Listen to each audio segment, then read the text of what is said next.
Hello, welcome to Mansfield College for the last of this academic year's principal talks. I'm very pleased and honoured to have as the last of our speakers for this term one of our own, Dame Jocelyn Bell Burnell, who is a very distinguished and very much loved professorial fellow at Mansfield College. She's going to talk about her very important discovery of pulsars as a young woman in Cambridge 51 years ago, and it is a story that is famous, and indeed my youngest daughter learned about it in primary school in her Modern Woman topic, so she tells me, so it must be famous. And the spoiler alert, Jocelyn should have, but didn't win the Nobel Prize, but we were very pleased that last year she was awarded a very belated breakthrough prize for this very important piece of research, which she's going to explain to us. And that prize she donated to promote diversity in physics and science. And in the speaking about this and broadcasting that she's done since, she has given, I think, the best explanation of why cognitive diversity matters that I've ever heard. It's simple, it's elegant, and I think it's true. So thank you very much, Jocelyn, for giving this talk for us. We're very honoured. Thank you.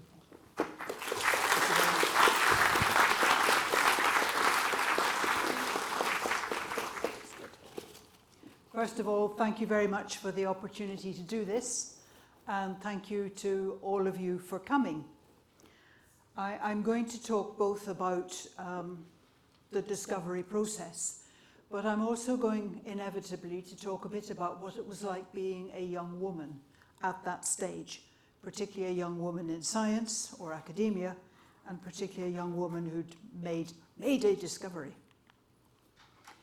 So amongst the topics I'll talk about, I'll say a bit about radio astronomy, because that's the academic discipline that we're going to be talking about.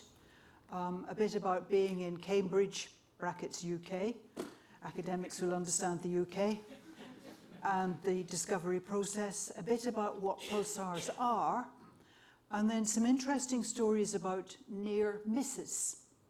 One of the perks of having discovered pulsars is every so often somebody comes up to me and says, you know, I nearly discovered pulsars, and tells you the story.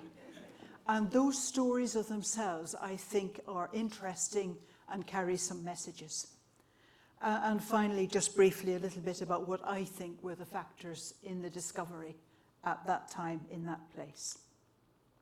So for those who are not scientists, this is to give you a little bit of context. With our eyes, we see visible light, which is this much of the whole electromagnetic spectrum. It stretches from gamma rays and X-rays through ultraviolet light, infrared, to millimeter and radio waves. And I'm going to be talking mainly about things down at, let's see, about that area of the spectrum. I produced this slide shortly after I'd been on a management training course. I think it's correct to say that we humans are electromagnetically challenged. There's a lot of the spectrum we cannot see. And for a long time, we didn't know it existed.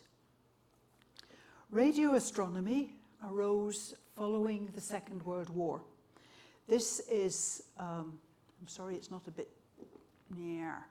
The room's a bit light for that to show up really well. It's the very large radio telescope at Jodrell Bank. Yes, that would be a big help. Thank you for the curtains. Yep. The very, very big radio telescope at Jodrell Bank, which for a long time has been one of the biggest in the world, and a wonderful setting sun. So radio astronomy developed post-World War II, and it was developed largely by scientists who had worked in radar, who took the wartime radar receiving equipment, they didn't want the transmitting stuff, just the receiving stuff, and asked the question, can we see any radio waves from the sky, from stars and things out there? And the answer was yes, quite a lot. The equipment got refined a bit, and they started being able to say, well, there's something there and there's something there, and position these radio waves. And they would then go to their optical astronomy colleagues and say, what is there or there? And the optical astronomers would say, well, there's a thing that looks a bit like a star, but it's not any kind of star we've sort of familiar with. It's a peculiar kind of star. These radio sources were some of the strongest in the sky, and they became known as quasi-stellar radio sources, or quasars for short. And it's quasars that I'm going to be pursuing.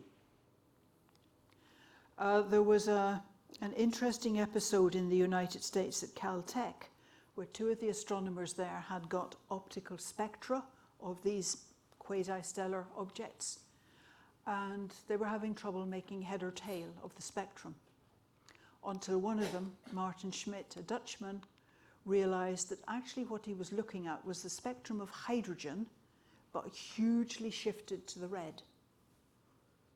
Now, a huge shift to the red normally means that the thing sending out that light, the hydrogen, is moving away from us. And it was moving away from us at a very large speed, which implied, and I won't go into the details, implied it was very distant. So these quasi-stellar objects immediately became really peculiar, because they were very bright in radio, but were extremely distant. And if they're very bright, you'd expect them to be local, and if they're very distant, you'd expect them to be faint. And they had the wrong combination. They hadn't read the truth chart properly. So they were a real mystery.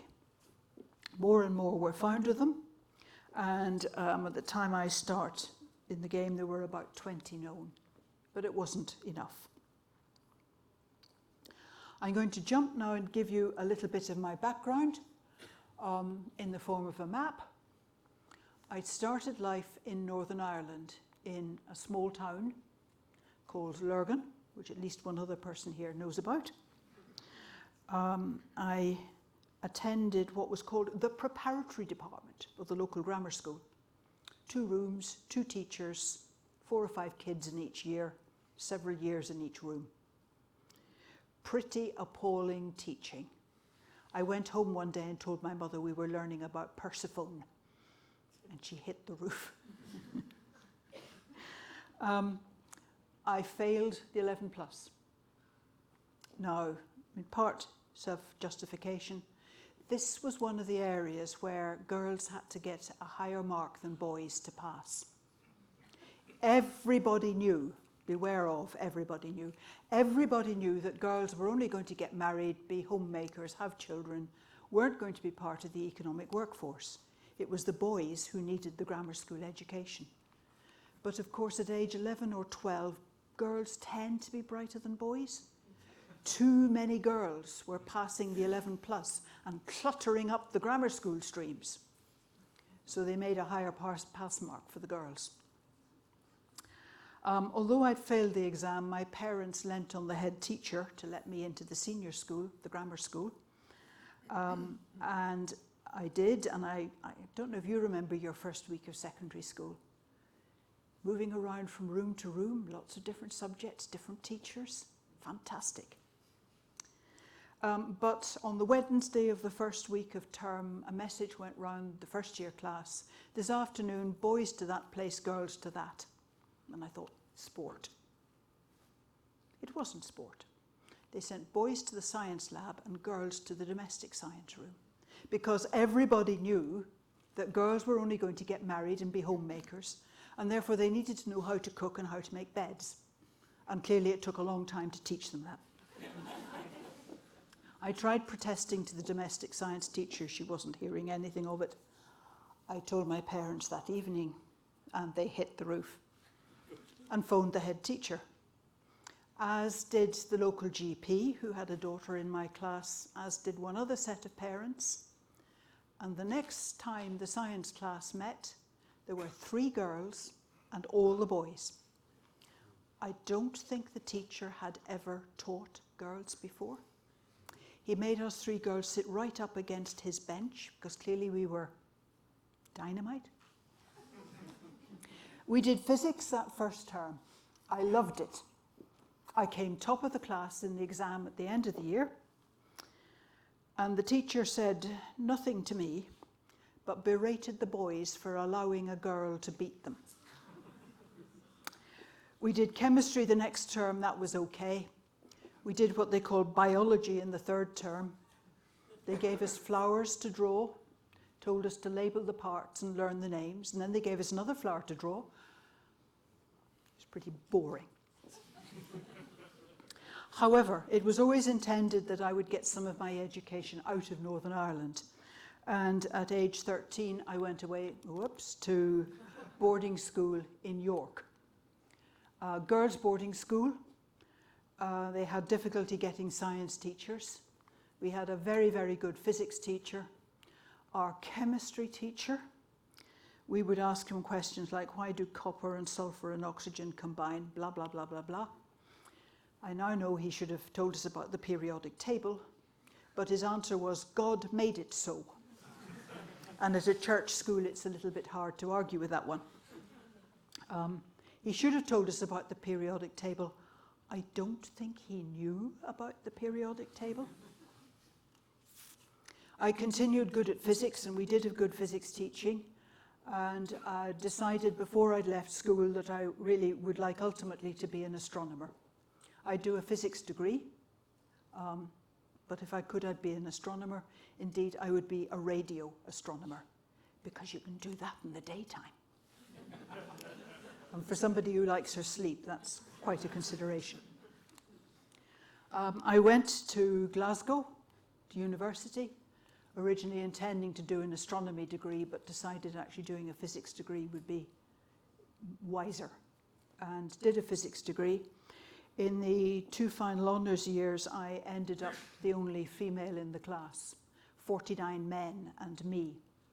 And it was, quote, the tradition that when a woman entered the lecture theatre, and stamping and whistling and catcalling.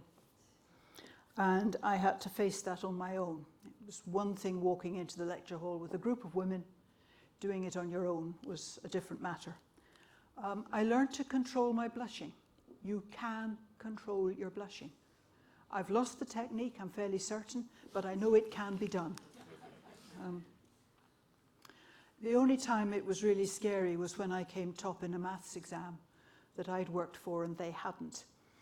And they were pretty angry, so there was a nasty edge to it, but mostly it was okay. I'd worked as a summer student at Jodrell Bank and was increasingly clear I wanted to do a PhD in radio astronomy. I applied to Jodrell Bank, but they didn't reply. And I'd been told while I worked there by some of the other students that they wouldn't take women. Apparently one time in the past, a female student and a male had put the dormitory to a use for which it wasn't intended. He bragged. Sir Bernard Lovell said, no more women. Interesting who gets the consequences of this mutual encounter, isn't it? So Jodrell didn't reply, and I thought, this means no women. I've subsequently learned the guy who was doing graduate recruitment didn't think it was necessary to reply. But I read that as no women, no me. So I've probably got to go to Australia, but they don't start in Australia till February or March. I've got a few months in hand. I'll apply to Cambridge just in case. And very much to my surprise, got in. With retrospect, I understand it a bit better. Northern Irish students had the graduate studentship attached to them, not to the department. So wherever I went, my money went. Probably was quite a big factor in my admission.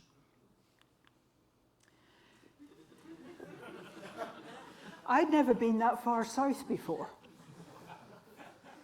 It was quite an experience, particularly in Cambridge, where there were a lot of very, very confident males. And I quailed. I thought, oh my God, I shouldn't have applied here. They shouldn't have admitted me. They've made a mistake. They're going to throw me out. We now label this as imposter syndrome, and those of us who work here in the university know to look out for it. In a bad case, the student goes on, they've made a mistake admitting me, they're going to throw me out. I'd better leave before they throw me out. and maybe within the first week of the academic year, they're gone. Well, I'd had a bit of a fight to get this far, so I wasn't going to walk out, but I definitely felt they'd made a mistake admitting me. I said, they're going to throw me out, but until they throw me out, I will work my very hardest, so that when they throw me out, I won't have a guilty conscience. I'll know I've done my best, and I just wasn't bright enough for Cambridge. So I was working very, very hard. I wish I'd known this lovely quote. Frequently in error, but never in doubt. Described some of the Cambridge astronomers. Absolutely. And didn't help my confidence. Confidence was also a little surprised when, within the first few days of arriving, I was presented with a set of tools. In fact, all the incoming radio astronomy graduate students, except for a few peculiar guys called theoreticians, the rest of us all got presented with a set of tools.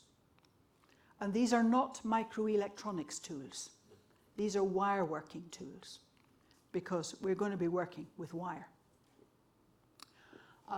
I joined a project which was being just started by my PhD supervisor, Tony Hewish. It was to find more of those quasars, those very distant, very bright objects. And he had just got money to build a new radio telescope. And I came just as it was getting going.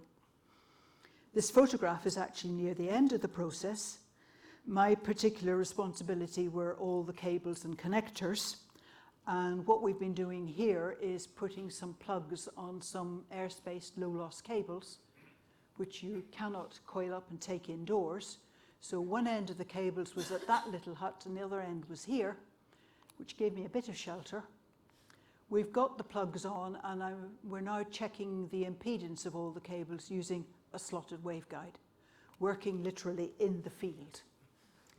Working in the field is actually quite hard. Soldering was one of the really difficult things, because the wind kept cooling the soldering iron, even assuming your electrical connections were sound and it was getting heated.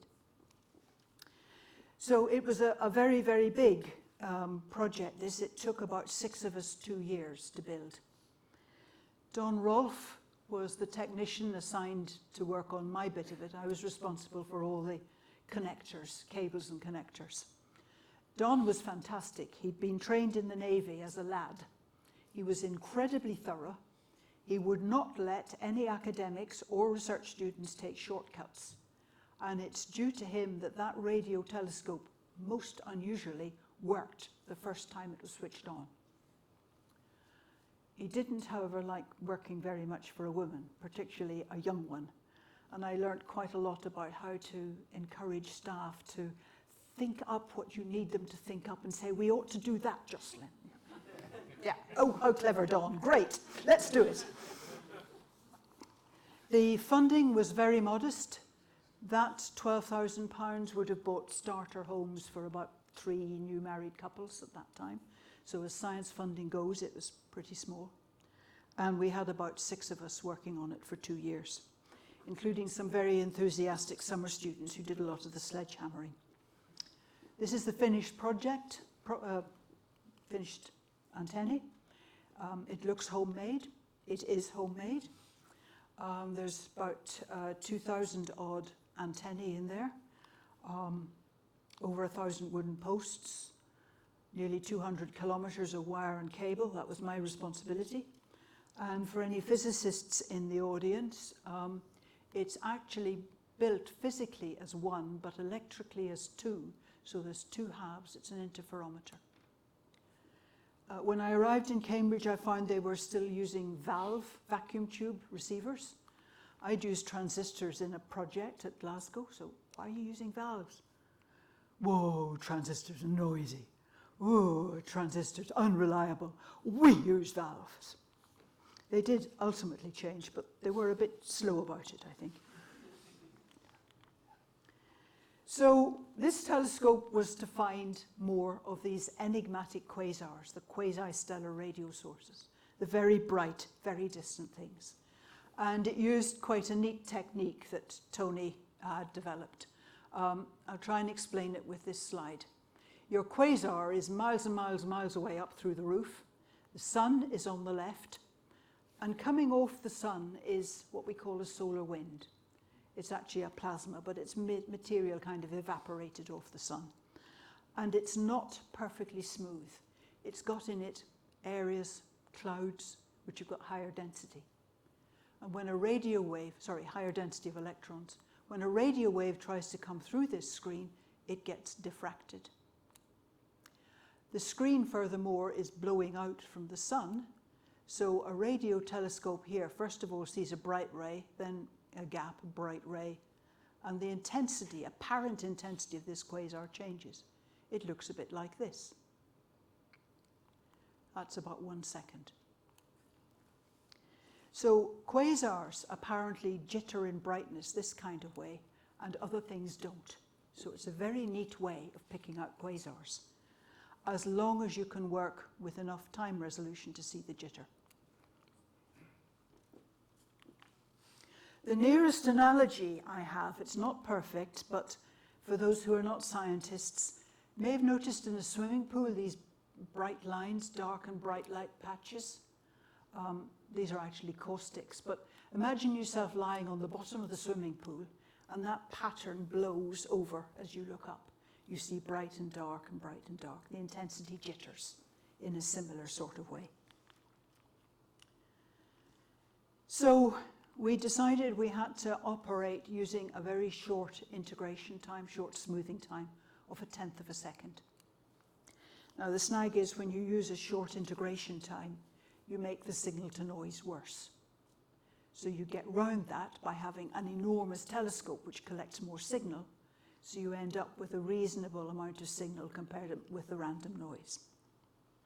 So that's why it was so large. I used it for the first 6 months, and amongst other things I found about 180 more of these quasars, so the number known went up from 20 to 200, which was pretty satisfactory. There weren't much in the way of computers. This is 1966, 65, 66. The University of Cambridge had one computer for the whole university. It occupied a room of about this size, and it had less memory than your laptop. It was really primitive. Lots and lots of vacuum tubes. A few people had time on it, including the head of the radio astronomy group, Martin Ryle. For those interested in the technicalities, he was doing Fourier inversions, or his assistant, his group was. And doing Fourier inversions by hand is pretty painful. So he had time on that computer. But every other academic had grad students instead of access to a computer. And my data came out on rolls of chart paper. There were 3 pens, although you can really only see the center one in this, but never mind. The telescope produced 30 meters of this every day, which means by the time I'd observed for 6 months, I had this 5 kilometers. It took me 4 days to do a complete sky scan, and then I'd start again and start again. So each sky scan was 120 meters of this paper. Now, because I was being so pathetically thorough, I was very, very conscientiously debugging this telescope. I was the first person to use it. Actually, it didn't need much debugging. It was working pretty well, but I was checking out anomalous signals to be sure that I knew it was doing what I thought it did. And just occasionally, there was about 0.5 centimeter of a funny signal. This is one of these. In fact, this is the very first one. It didn't look very consequential, and the first few times I logged it with a question mark and passed on. There may be some physics students. Well, there may not be physics students in the room. They've got exams next week. But probably other physics students have had the same experience of there being bits of physics that you don't properly understand. There's an exam coming up. You learn it parrot fashion in case there's a question in the exam. And you say to yourself, I must go back when I've got time and understand that properly. This thing got filed in the same box. I must go back and understand that properly when I've got time. And after a few times of seeing it, my brain said, you've seen something like this before, haven't you? You've seen something like this before from the same bit of sky, haven't you? And then it's easy, because I'm filing these rolls of chart paper in shoeboxes. And each shoebox covers one strip of the sky. And every 4 days we go back and do that strip of sky again.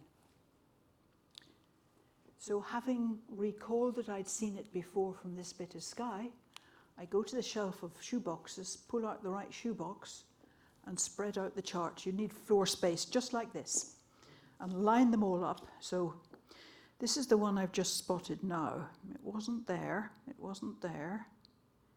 Yeah, I marked that one with a question mark. No, didn't notice that one. That was, yeah. And look, they're all at the same time. And by time in this instance, I mean stellar time. They're keeping their place amongst the stars. The stars actually get earlier, 4 minutes earlier a day. They keep a 23-hour, 56-minute day. So when I'm lining them up here, I'm using the star time. So this funny signal, whatever it was, often wasn't there, but when it was there, it was keeping its pace amongst the stars. It was a very, very small anomaly. I reckon it was about 10 parts in a million that I was noticing. Having noticed it, I showed it to Tony, my supervisor, who very rightly observed, look, Jocelyn, this takes up 5 millimeters. You can't see what's going on. We actually need an enlargement. With pen recorder technology, enlargement is easy. You run the paper faster under the pen, and it all gets spread out. So great, we just run the charts at high speed. Nope, not great. The chart recorder runs out of paper after 20 minutes. Guess who lives at the observatory day and night putting a fresh roll of paper in every 20 minutes? Not a good idea. Next best idea, the graduate student goes out to the observatory at this sort of time, switches on to high speed, runs till about there and switches back to normal. And I did that for a month, and I made high-speed recordings of receiver noise. The thing, whatever it is, had gone away, and of course my supervisor thought it was my fault. I skipped one day, it came back. I stayed on the next day, and in came da da da da da da da bop bop bop bop bop bop bop bop bop bop. Even after a gap, it comes back on beat. This lower trace is human, man-made time pips. They're 1 second apart. The pulses are coming at about 1 1/3 seconds. Totally crazy. Phoned my supervisor. He was probably teaching in an undergraduate Cambridge laboratory. He was probably dealing with some twit of a Cambridge student who thought his diffraction grating had 1 line per inch. And then his twit of a grad student phones up and says, hey, Tony, you know that funny signal? It's a string of pulses 1 1/3 seconds apart. He says, it's man-made. Came out to the observatory the next day at the appropriate time and stood looking over my shoulder. This is scary. The thing, whatever it is, went AWOL for about a month. I got it yesterday. It was there the day before when I was skipping. Will it be here today? It was. He saw it with his own eyes. And we quickly established that the period of the pulses was much the same as the day before. So, is it local radio interference? Big radio telescope picks up every spark within 10 miles, picks up pirate radio stations. Well, if it's human interference, the human is doing it 4 minutes earlier every day, 28 minutes a week. And this has been going on for several months. Doesn't quite sound right. Next question, has Jocelyn wired the radio telescope up wrong? Quite possibly. But on the same observatory site, there was another radio telescope working at the same frequency with its own telescope, own receiver. And we asked Paul, the academic, and Robin, the grad student, quietly if they would mind looking to see if they could pick up these pulses. Their telescope was slightly differently orientated. It was due to see the signal about 5 minutes after mine did. Mine was, in my telescope, it was pulsing beautifully. And then we all went over to where Robin's pen recorders were in another part of the lab and stood waiting. And we waited. And we waited, and we waited. And nothing happened. So Tony and Paul, the two academics, started walking down this long lab, and I was padding along behind them, trying to keep up in every sense of the word. Now, what could it be that shows in this but not yours? Could it be, no, I don't think that'll work, but what about no? Or, do you think about no? Robin stayed by the pen recorder, his pen recorder. We got down this long lab, and suddenly there was a shriek, "Here it is!" And we all went charging back up the lab. We had miscalculated by about 5 minutes when it would appear in that second telescope beam. If we'd miscalculated by 25 minutes, we'd have all gone home, and the story would be very different. So Jocelyn hasn't wired the radio telescope up wrong, but these two telescopes are on the same site, so maybe it's some kind of interference. Couldn't really suss that one out because of this 23-hour, 56-minute day. So that wasn't making sense. But we were really puzzled by these rapid pulse period and yet keeping it very accurately. A colleague managed to get what we call a dispersion measurement. When a radio wave travels through space, how fast it travels depends on its frequency and how many free electrons there are. And if you look over a bandwidth of, say, 2 megahertz, you'll find that the higher frequency signal arrives before the lower frequency signal. So a colleague of mine managed to take 2 of my receivers, tune one up a bit, tune one down a bit, and after several attempts get pulse-pulse from this thing, pulse-pulse. High frequency, low frequency after. And the separation between the pulse-pulse, if you guess at the number of electrons in space, gives you the distance the radio wave has travelled. And it came out to be about 200 light years, which puts it way beyond the sun and the planets, but well within our own galaxy. So that sort of made sense. Tony was still hung up on the idea that this was man-made. So he wondered if it was little green men, intelligences out there, signalling to us. He argued that if there are intelligences out there, they probably live on a planet that goes around their sun. And as they orbit their sun, the apparent period we'll pick up changes, because when their planet's coming towards you, the pulses are closer together, and when it's moving away from you, the pulses are further apart. So I kept making these high-speed recordings, and we looked for these changes in the pulse period. They're called Doppler shifts. We found some. But there are Doppler shifts because if you're now the pulsars out there, and I'm here on Earth, some of the time as I orbit the sun, I'm coming towards you, and some of the time I'm moving away from you. And if you're pulsing nicely, when I'm moving towards you, your pulses are piled up a bit. And when I'm moving away from you, they're spread out. So we proved that the Earth went round the sun, but otherwise weren't getting very far.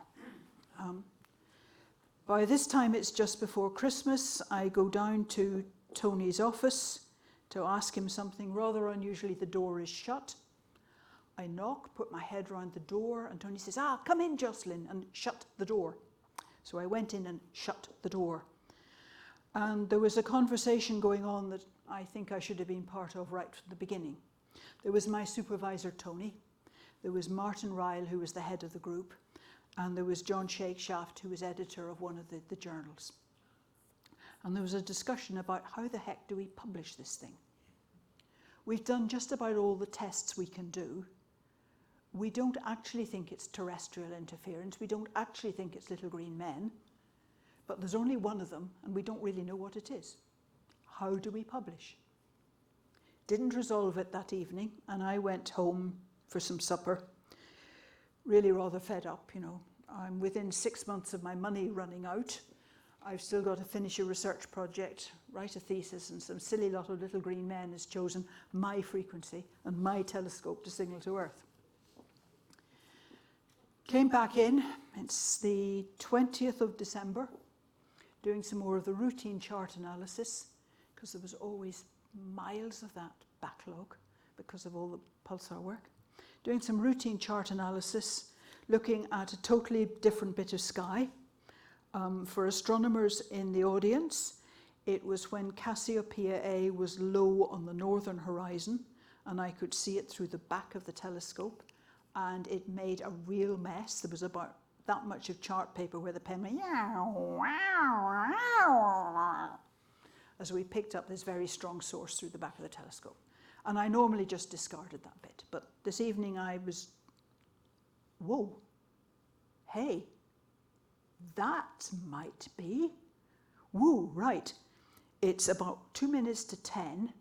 The janitor locks up at 10. You can be locked in or locked out. Students don't have keys. Find the other charts from this bit of the sky, throw them on the floor, round them up roughly. Here's this one. Yeah. Oh, it might be there. Yeah, mess. Might be there. Right. The telescope can see that bit of sky at 2 a.m. I'd better be there. Throw the charts on the table and run out as the janitor closes the door behind you. Go out to the observatory at 2 o'clock in the morning on a scooter, a two-wheeler on an icy road. Really very sensible. And in cold weather, something made the telescope not function properly. It was at half strength when I got out there. Curses. I flicked switches, I breathed on it, I kicked it, I cursed it. I got it to work at full strength for 5 minutes. It was the right 5 minutes, and it was the right beam setting. And in came pulse, pulse, pulse, pulse.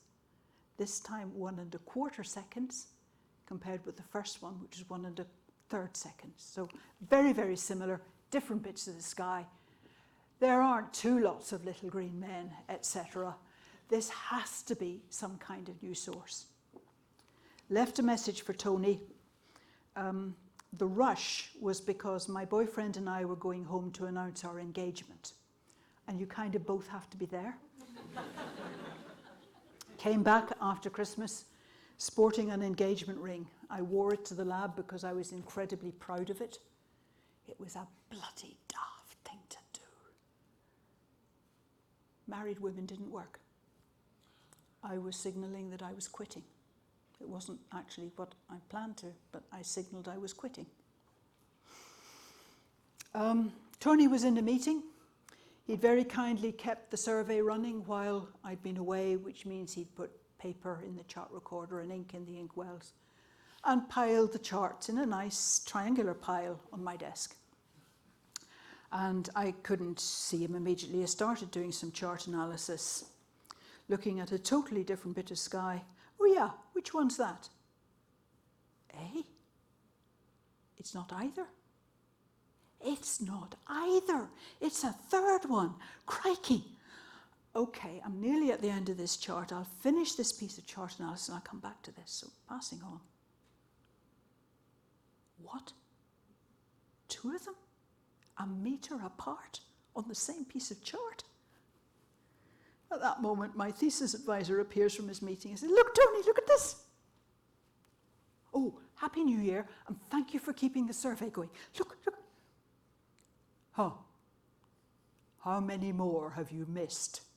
Go back through all your old records." I did go back through all the old records. I didn't find any more candidates, and we confirmed the 3rd and the 4th very shortly thereafter. And these are their right ascensions. This one was a bit special. It was beating at a period of about 1/4 of a second, whereas all the others were a bit over a second. So we were enabled to publish the first one, and a second paper with the second, third and fourth followed fairly soon thereafter. But there was a lot of publicity around the first paper. It went to Nature. Martin Ryle had phoned John Maddox, the editor, up saying, we've got something interesting coming, look out for it. He didn't quite say, hold the presses. Nature turned that paper around in 2 weeks.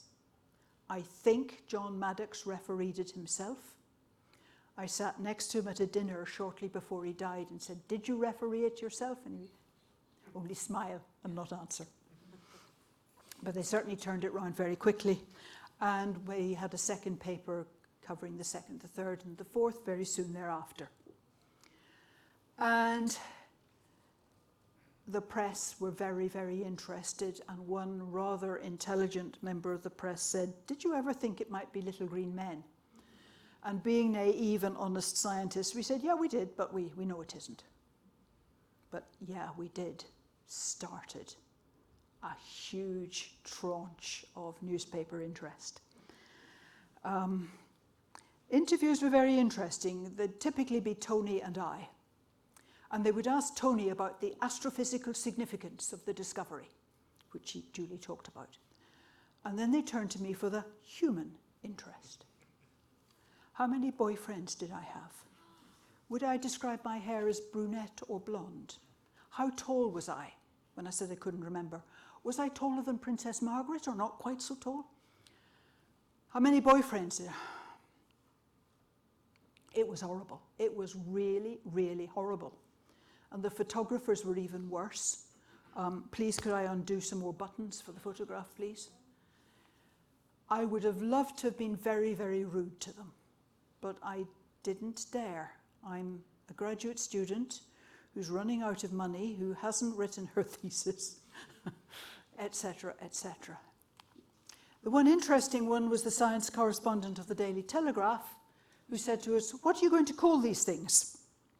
And we thought about this, so we said, pulsating radio stars. We had discussed quite carefully whether they were pulsed or pulsating radio stars. Pulsed implying an agency, little green men. So they were pulsating radio stars. But that wasn't what he was interested in. He said, no, a short name. What about pulsar? And wrote it up on the board. And it looked good. And pulsars they became. So they were named originally by Anthony Michaelis of the Daily Telegraph. The name has subsequently been taken over for watches, for cars, for cameras, for bicycles, for darts, for billiards cues, you name it. There's a hell of a lot of things called pulsars now, but that's where it came from.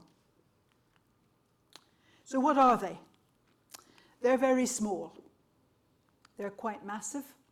They spin very fast, and they produce beams of radio waves, which if the beam happens to shine on us, we see a pulse.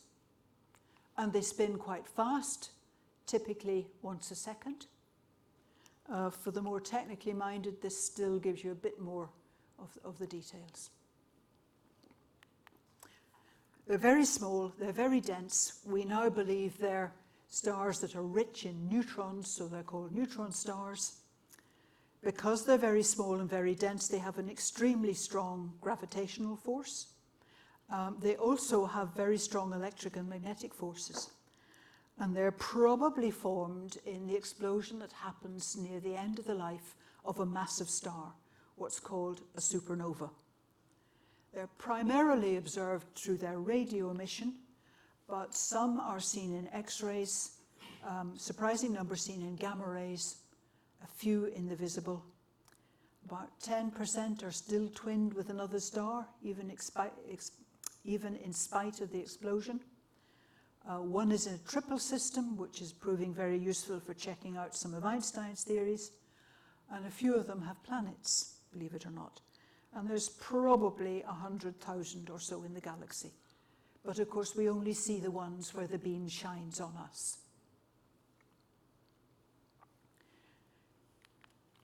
These explosions that created these stars, the most popular one is probably one that happened in a nearby galaxy in 1987, February 1987. This is a photograph of that little bit of sky, part of that nearby galaxy. The pink stuff is hydrogen, shining in its red spectral line. There's a great mass of glowing gas and stars here, and a whole lot of other stars littering the field. And one of the stars is picked out with an arrow. And just to be absolutely clear, the arrow's added after the photograph's taken. This was the inconspicuous little star we had to pick out with an arrow. It has exploded. A catastrophic explosion that's totally disrupted the star and caused the center part of the star to collapse right down, probably to be one of these neutron stars as they're known, or pulsars. It used to be said there are two kinds of astronomy, understanding the Crab Nebula and understanding everything else. This was a major problem. It was the remains of an exploded star. And when we discovered that just about there's one of these pulsars or neutron stars, suddenly the whole nebula made sense. So some big numbers. Typical mass, a bit more than the mass of our sun. So a few million tons. All crammed into a ball 10 miles across, or radius 10 kilometers. Which means their density, their average density, is like the density of the nucleus of the atom. And because they're rich in neutrons, they're also called neutron stars. To give you some idea what that density means, take a sewing thimble, preferably a nice silver one. Take the population of the globe, 7 billion people, squeeze them one at a time into your thimble. Teenagers love this. And when you've got all 7 billion jammed into the sewing thimble, it weighs the same as if it was filled with stuff from one of these stars. So it's really extreme stuff. These stars have a strong gravity. There are also tidal effects, and there's some very interesting condensed matter physics inside them. Because of their extreme gravity, light is bent. So if I stand on one of these stars, and look around, I can see a long way over the horizon, and I can see about 2/3 of the star without moving. It must feel very peculiar. Strong gravity also redshifts light, so if there are little green men on these stars, to us they look like little red men. And a clock on one of those stars goes at half the rate of our clock. It does 1 tick every 2 seconds, not 1 tick every second. There's also a very strong gradient of gravity. This means that if I'm coming into land, and I'm doing it feet first because that's the ladylike way to land, there's much stronger pull on my feet than on my head, which means my body gets stretched long and thin, and in fact actually gets ripped apart. So my ripped off feet land first, and then my shins and knees and so on. Don't go visit one of these stars. They also have extremely strong magnetic fields. And if you spin a strong magnetic field, you get an extremely strong voltage. So don't take your credit cards either. And in fact, it turns out that these electromagnetic forces are even more important than the gravity. Because they're massive things that are spinning, it's the devil's own job to get them change the spin. So they're very good timekeepers. Typical pulsar's period has increased by only about 1 second since the age of the dinosaurs. And it means we can use them as clocks for testing Einstein's theories of relativity. The pressure at the center of one of these stars is large. The fastest known pulsar goes at this number of milliseconds, thousandths of a second. And look at the accuracy with which it is measured. These are really, really reliable clocks. The first planets beyond the sun were discovered around a pulsar. The roundest known thing in the universe is the orbit of one pulsar round another one. It's round to within 5 microns, about the width of a human hair, in about 500,000 kilometers. For those of you who do conics, that's an eccentricity about 10 to the minus 7. And if something falls onto the surface of the star, it'll hit, traveling at half the speed of light. So strong is the gravity. Just a few stories, if I can have another few minutes, about some nearly discovered, the Crab pulsar.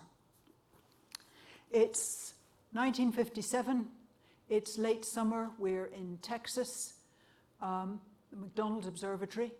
McDonald said the observatory must be open to the public one night per month when he gave the money, and this is the open night.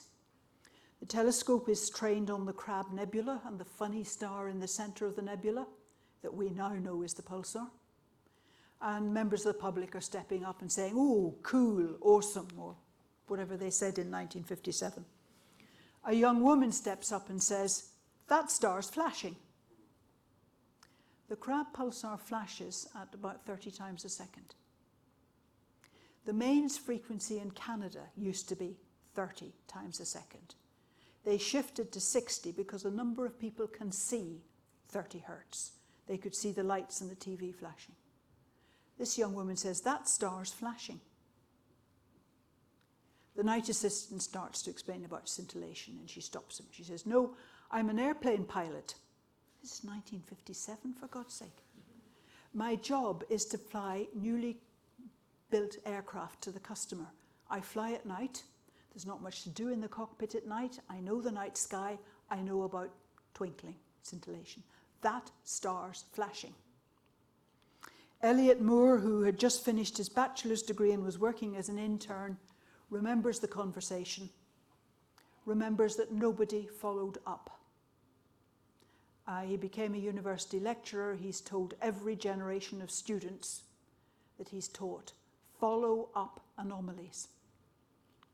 But nobody followed up. Suddenly the Australians got an email message from an elderly American saying that during the Cold War, he worked in Alaska at one of the early warning stations. There wasn't a lot to do. He played around with the equipment, and he noticed some pulsing things in the sky that weren't ballistic missiles. He'd done a college degree, and bless him, he'd done an astronomy course, and they taught him about the coordinates, right ascension, declination. He recorded the coordinates as best he could of his pulsing sources. He's just discovered the online pulsar catalogue created by the Australians, and several of his objects match, including the Crab Nebula. He sent them a very excited email, and he came along to some conferences. Sue Simpkin started life in Canada. She remembers the 30 hertz flashing stuff. At the time of this story, she was working in ultraviolet spectroscopy. She was going to take a spectrum, and Lo Vulture, an eminent Dutch astronomer, asked her to take a spectrum of that funny star in the middle of the Crab Nebula. She did. She said its spectrum was boring. The nebular spectrum was lovely. But she noticed these waves going out from the star as she took the spectrum. Lo didn't believe her, but was man enough when the Crab pulsar was discovered to say, "You were probably right."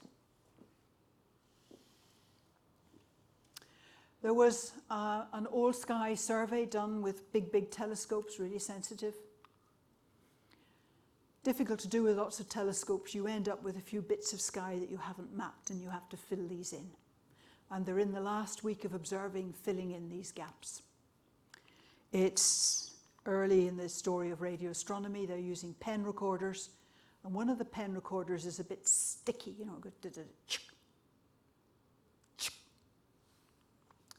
2 or 3 o'clock in the morning, observing one particular bit of sky, and that pen recorder starts going chuk, chuk, chuk, chuk, chuk, chuk.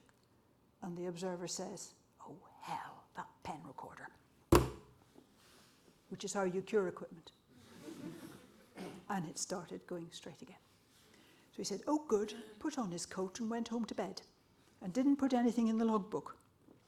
And that chuk, chuk, chuk, chuk was actually the first known observation of a pulsar. But it took a few years to recognise it. I'm going to skip factors that led to the discovery. I think imposter syndrome was the main one. And thank you very much for your patience and your interest. Thank you.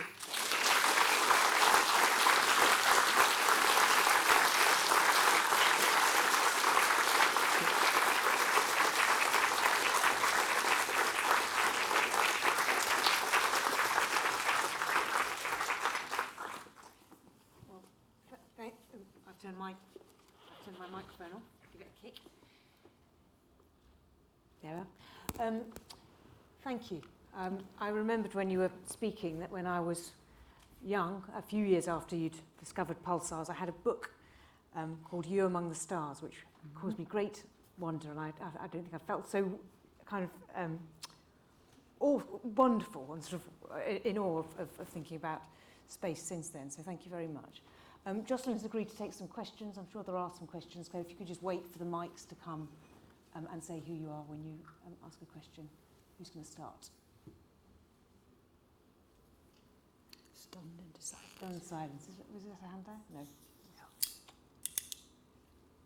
Yes, there's a hand just here.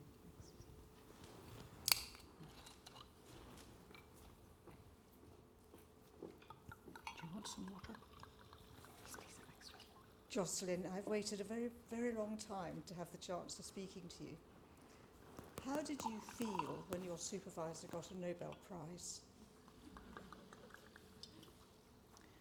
I was incredibly pleased because it was a huge precedent.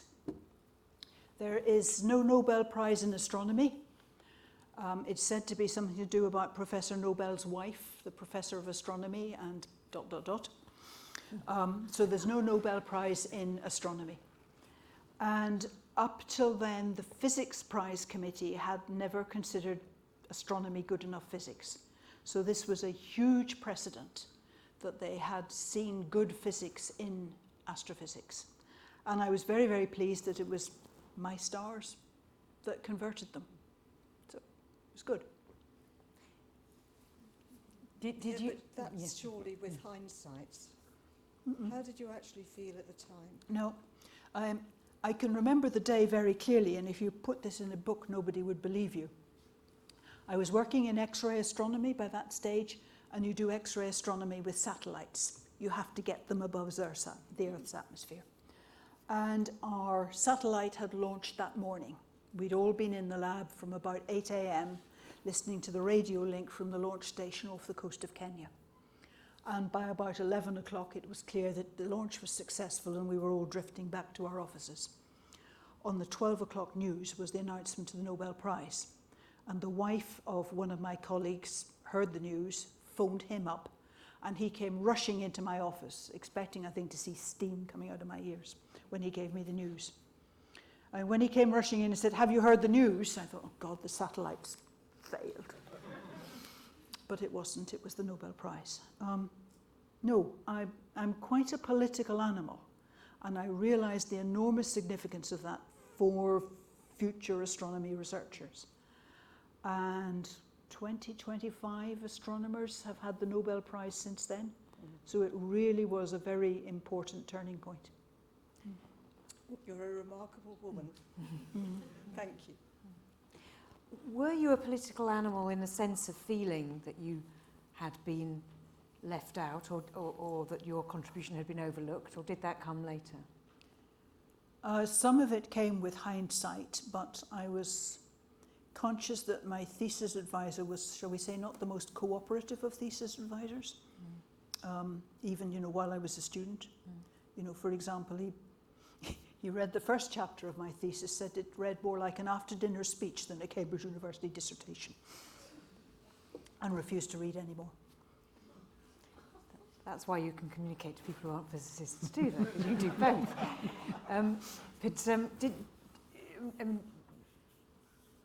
How did you keep going? Because you mentioned the fact that in the 60s wearing an engagement ring into a lab was not a particularly politically wise act. No, it wasn't. How did you keep going in science after that? with considerable difficulty, because the man I married worked in local government, and the way you get promotion in local government is move to another area. So we moved a lot, and I moved up and down the electromagnetic spectrum. Typically what we do is he'd get a job knowing there was an astronomy place nearby, and I'd write a begging letter. I wanted to work part-time because there was a child and child-minding issues. And I got the kind of job that you get when you write a begging letter wanting part-time. But at least I was in the place, quite often as a technician rather than an academic, but I was in the field. And we moved a lot. So actually I've moved up and down the spectrum, which is really, really interesting. But of course, each time we moved, I had to give up a job, go to a new place, write a begging letter. So a lot of my career is like a game of snakes and ladders. You know? Oh, sorry, is the question here? Sorry. Okay, right. Sorry, I missed one. I'll come back to Catherine.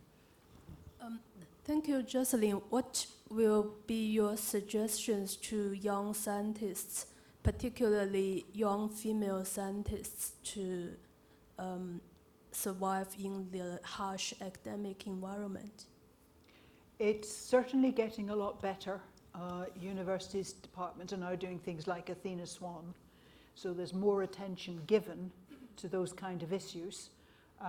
We haven't reached nirvana yet, not by quite a long way, but I think because there's more attention given to these things, women have a bit more leverage than they used to have. For example, you're supposed to be able to ask to work part-time and be allowed to work part-time.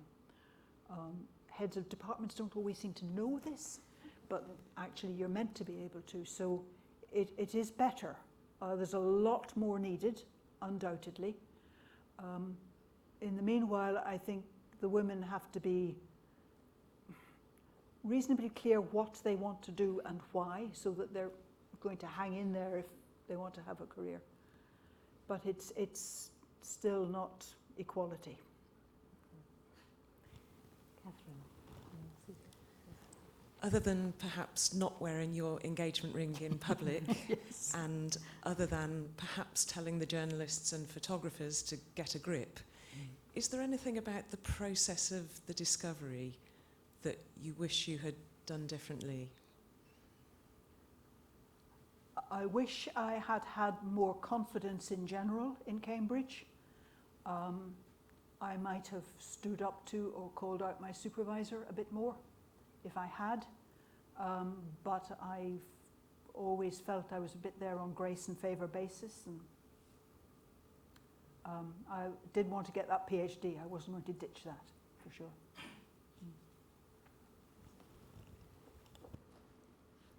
Jocelyn, thank you very much for your talk. I wonder if you might talk a bit about, since you're sort of one of the founders of Athena Swan, what sort of led you to be able to kind of find the voice that allowed you to be kind of an activist within the field, to kind of speak for others and ensure that there was kind of a space for equality, particularly from sort of some very vulnerable positions, as you say, as being technician or writing begging letters. How did that process work that allowed you to kind of found the process that now, is even in the humanities? It's no longer just in the sciences. Yes, it's no longer just in Britain either. It's been exported. It's quite amazing. Just to give a bit of background that Jen clearly knows and others may not, I was one of a small group of senior women that invented the Athena Swan scheme.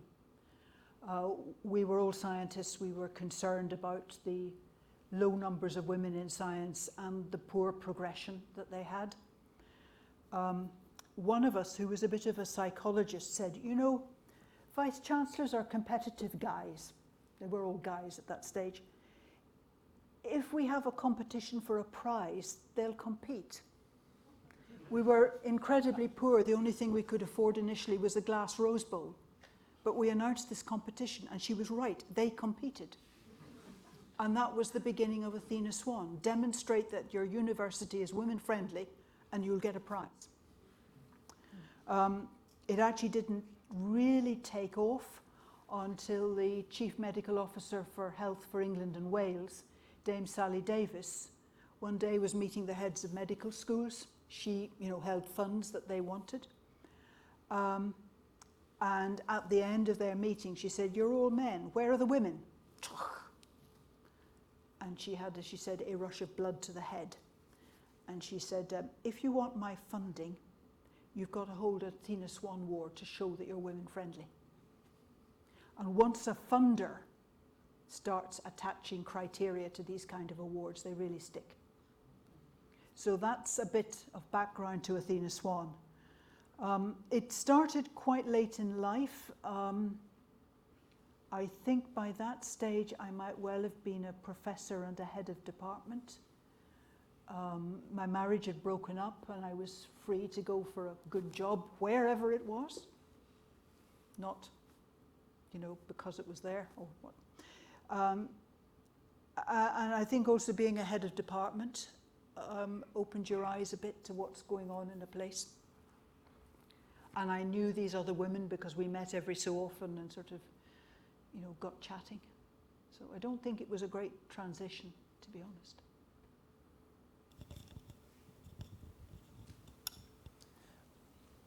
Hi, Jocelyn.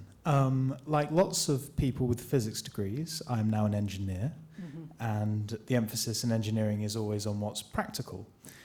So I was wondering what you would say to people who say that astronomy, it's all very lovely, but how useful actually is it? It forces a lot of development. One of the things it's going to force very, very soon, with some very big new telescopes coming on, is machine learning, advances in machine learning. There's a big telescope building in Chile called the LSST, particularly good at looking for short duration events. It's, depending on who you talk to, it's going to have 1 million alerts per night or 10 million alerts per night. Things that appear to flare and die away or do something funny. Don't be a graduate student on that one, folks. Clearly it's going to have to be done by computer.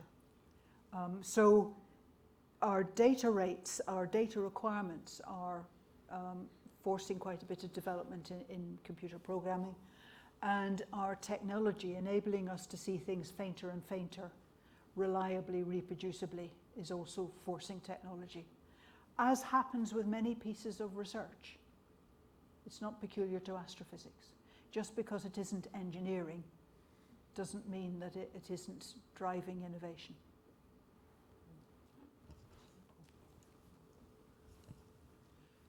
Jocelyn, you've gone on to do so many more wonderful things, but I just wondered, what is it like when you have such a stellar discovery, sorry about the pun, at so early an age, and how does, what's continued to drive it, and can you confirm that destroyed the imposter syndrome that you've shared with us? And just a footnote, I mean, I know you love poetry, and you've talked at other times about poetry, and I wondered if you could just share with us why, I think through your interest in astronomy and astrophysics, you kind of also got interested in poetry and the kind of overlap between those two aspects. Okay. Having that kind of discovery behind you as a young person means that when you're a married woman moving from one part of the country to another, and you write a begging letter to the director of the local observatory, he probably doesn't throw it straight in the wastepaper basket. And because I wanted to work part-time, he didn't have to find an awful lot of money, so they usually found me something. So it's been very, very handy from that point of view. It's also led to a lot of fun, because most years there's been some biggish prize or award or honorary degree or something like that. So each year there's a party, which not everybody can claim.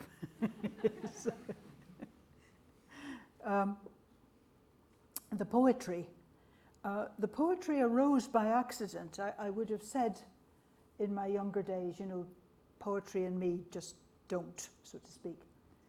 But I do quite a lot of speaking to all kinds of groups, and I was speaking to a group of women of about my own age, talking about the size of the universe, talking about how long it takes light to spread across these distances.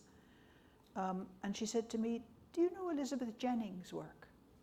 In particular, Elizabeth Jennings' Delay." Now, my excuse is I wasn't in Oxford at that stage. I hadn't heard of Elizabeth Jennings. She was an Oxford poet. There's actually a road named for her out towards the north. And my friend gave me a copy of this poem, which was only 8 lines long, and talking about how long it takes light to travel from that distant object to us. Ends up, and how love arrived may find us somewhere else. I was going through a divorce at that stage. That might be related. But I thought, oh, that's really rather good. I wonder if there's more like that. And then I started, some years later, being a bit more public about this, and I included particularly that poem in some of my lectures. And at the end of the talk, some of the few women in the audience would come up to me and say, "Thank you very much. I only came because my husband wanted to come and he doesn't drive at night." I loved the poem. And I now find when I do astronomy and poetry talks, my audience is majority female. When I do straight astronomy talks, it's majority male. So it seems to be another form of outreach. And I have quite a big collection of poems of astronomical theme. Maybe you should get it published. Well, there has been a book, but it's gone out of print. Mm-hmm. So. Thanks very much for your talk, Jocelyn. I wondered if we could go back to your work on... sorry, I'm up here. Thank you. Your work on sort of equality in science. Do you think there's a place for positive discrimination for women, sort of allocating places to women? Or do you think it should be, or do you think science sort of funding and opportunity should be based on a meritocracy? There used to be fellowships that were specifically for women, often women who'd had a career break, Daphne Jackson, and they were specifically for women. And some of the women who had those were told by delightful gentlemen in their department that they only got that fellowship because they were a woman. And in fact, they're pulling down the level of the department and they ought to leave. So fairly quickly, these things were advertised as being open to anyone who'd had a career break, male or female. The majority of the applicants, the majority of the recipients are still female, but they can now say, I got this in competition with men and women, open competition. And I think that's actually important. We still run the risk of somebody saying, you only got that because you're a woman and you're not up to standard.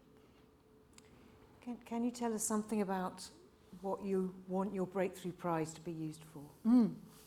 The Breakthrough Prize money, $3 million, £2.3 million, is being administered by the Institute of Physics for the UK and Ireland.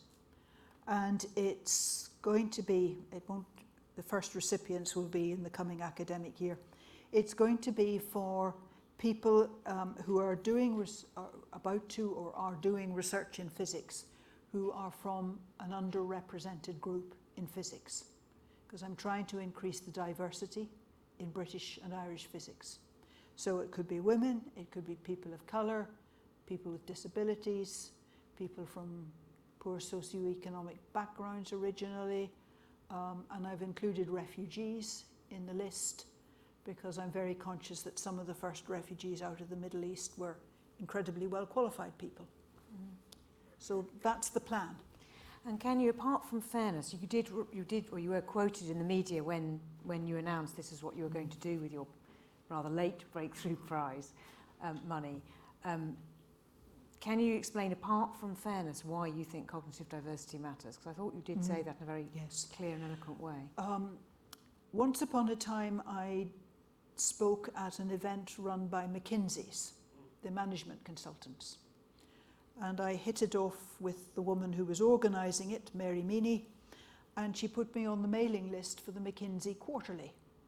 So this unlikely publication lands on my desk. It's unlikely in a physics department. This unlikely publication lands on my desk every quarter, and I read quite a, well, 20% of it, 30% of it. And McKinsey's have shown very, very clearly that in business, a firm that is diverse in its workforce, and particularly in its management team or its board, is more robust, more successful, more flexible than a company that is more, shall we say, monochromatic. There's now very, very clear evidence on that. So I hope that if we increase the diversity of physicists in Britain and Ireland, we might increase the creativity, robustness, etc., of physics departments. Thank you. We'll see. I'm just going to take a couple more, and then I'm going to let Jocelyn. So yes, there's a mic here, and then Susie, there's just a hand here. Hello. If you happen to be interested in the possibility of extraterrestrial life, and you rule out little green men and very, very much else besides, is there anything astronomers might do to indicate where is a good place to look? Yeah, that's a very important and topical question now, because we're finding lots of planets around other stars. There are chemical signatures.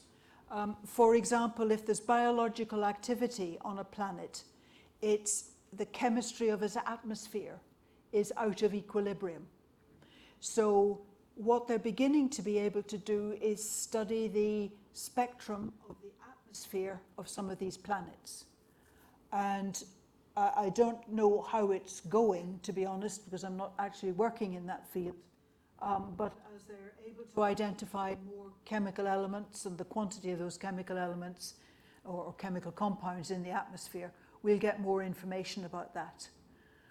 There's also some arguments that, well, maybe there'll be a lot of methane if there's a lot of cows or people, or, you know, there's other arguments as well, which I'm not fully au fait with. But because we're beginning to be able to do spectroscopy of the atmospheres of planets around other stars, we're getting information on the chemical composition of those atmospheres.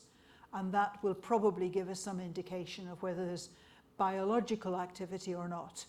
Now, it might not be intelligent life. It might be, you know, plants and creepy crawlies, but who knows?